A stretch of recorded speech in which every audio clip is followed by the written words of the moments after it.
Hello and welcome to Edison TV. Today I'm joined by Mateusz Nowak, Chief Commercial Officer and Board Member at Noctiluca. Noctiluca is a Polish business. It specializes in developing materials for the OLED market, so OLED displays, photovoltaics, and so on. And the company has recently seen a significant surge in activity and interest in its materials. Mateusz, many thanks for joining me today. Hello, and thank you for having me. It's a true pleasure. Great. And can you start by introducing the company for our audience? What does Noctiluca do, and what makes your approach to OLED materials development distinctive within your market? Certainly. Noctiluca is a deep tech materials company from Toruń, Poland. We are focused on materials, on chemicals that are used in the photonics market. Our first, the most important market is the OLED market, and you can see OLED devices in many applications. And we produce and design advanced emitters and functional materials, such as our proprietary electron injection layer materials or electron transport layer materials. Today, we have a portfolio of around 1,200 compounds that are covered by 10 patent applications. We run labs in Toruń and Seoul and collaborate with leading technological institutes and teams across the world. We say that we already have relationships with most of the market. We say 8 out of 10 display players because we cannot say that with everyone. That would infringe our NDAs. And so basically, we have been quite successful in getting the attention of the display market.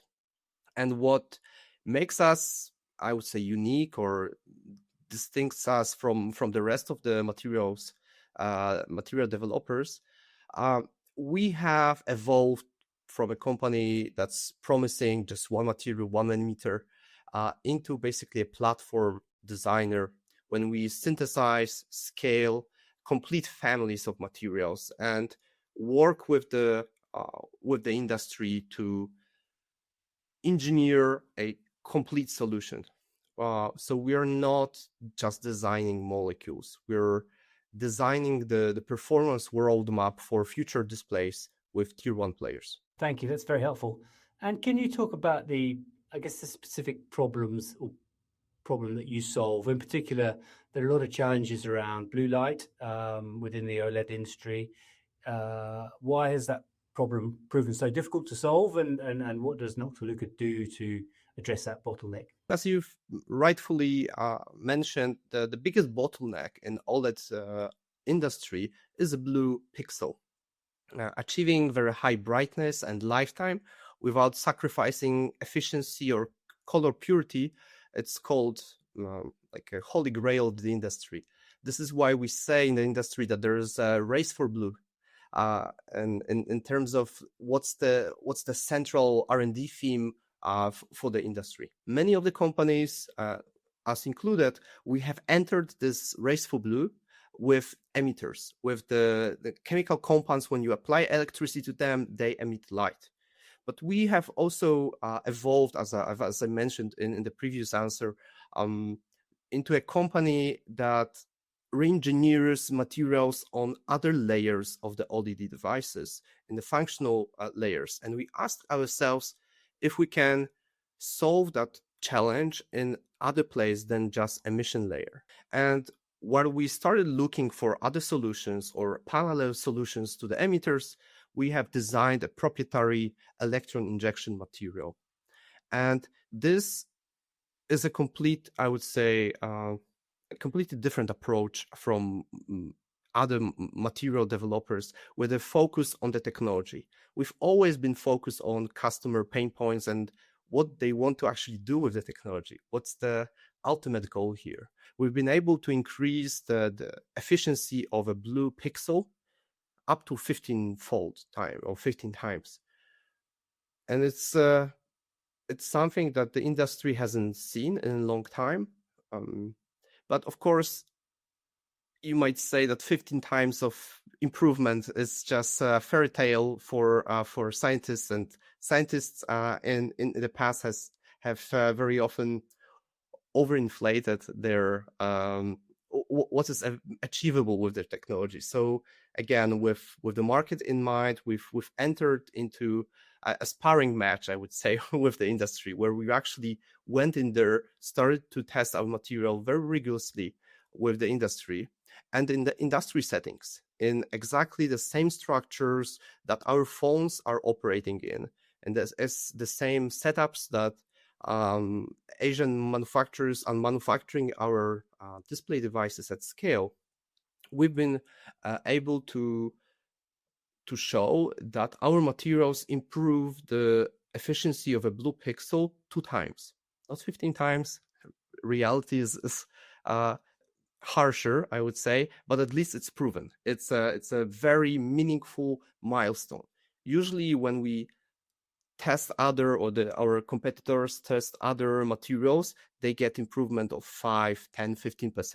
We're talking about, in the case of one of our partners from China, the improvement of over 100% in the application for smartphones, or in case of one of our Taiwanese partners in the passive matrix OLED business, over 150% of increase. So again, these are, I call them like a product defining on the meaningful changes, something that you can actually re-engineer the entire device around. Before, our devices were bright enough and you couldn't use them outside, smartwatches were no-go. Today, the materials are good enough for the operation in sun conditions, in full sun conditions. But when we go further, we all want our phone to be charged not every day, but every 2 or 3 days at least, or at least our phones to be thinner and operating longer on the same charge. And you've recently seen quite a significant surge in the number of customer engagements you've got, particularly with Chinese OEMs, Chinese players. Can you talk about what's driving that? It's a result of 2 years of very deliberate groundwork that we did in Asia. We've combined 3 elements, I would say. Of course, the first thing is the compelling technology hook, this growth of the solution for the blue pixel problem, race for blue. And it seems like our electron injection layer family materials solves a very real problem that our partners have been battling with for over a decade or even 2 in some cases. Second element of that was the local presence and speed. We've set up a sales team, a sales office in Taiwan, hired local account manager, partner up with local research institutions, and that allowed us to not only break the cultural and language barrier, but ultimately arrive at very short feedback cycles with the industry. Our material, electron injection material, is tested by, I think, over 15 entities right now globally. That basically capture 99.9% of the value of the market. Yeah.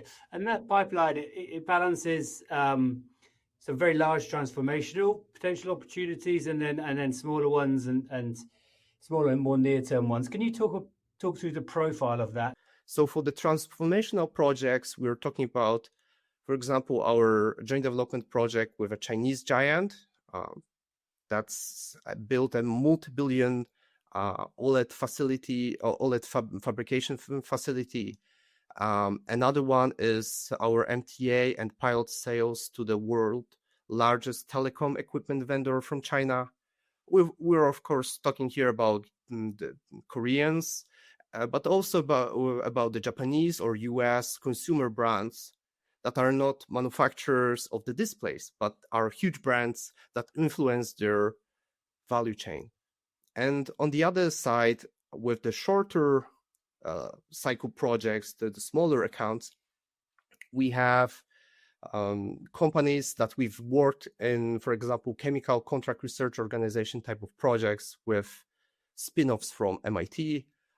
We have a very good connection and manufacturing agreement with German partner in Uru.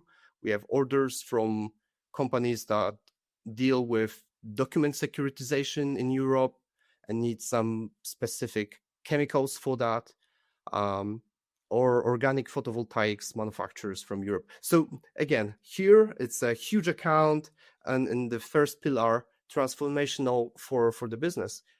And the second is cash generating projects that enable us to grow as a company and also build up the revenue that's needed to sustain these transformational projects. Can we talk about intellectual property?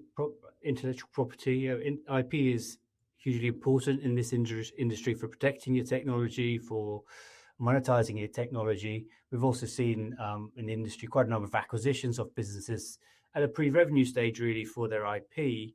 Can you discuss your IP position and also your approach to protecting it? IP is absolutely the core of our business. It's something that is a major value driver for our company.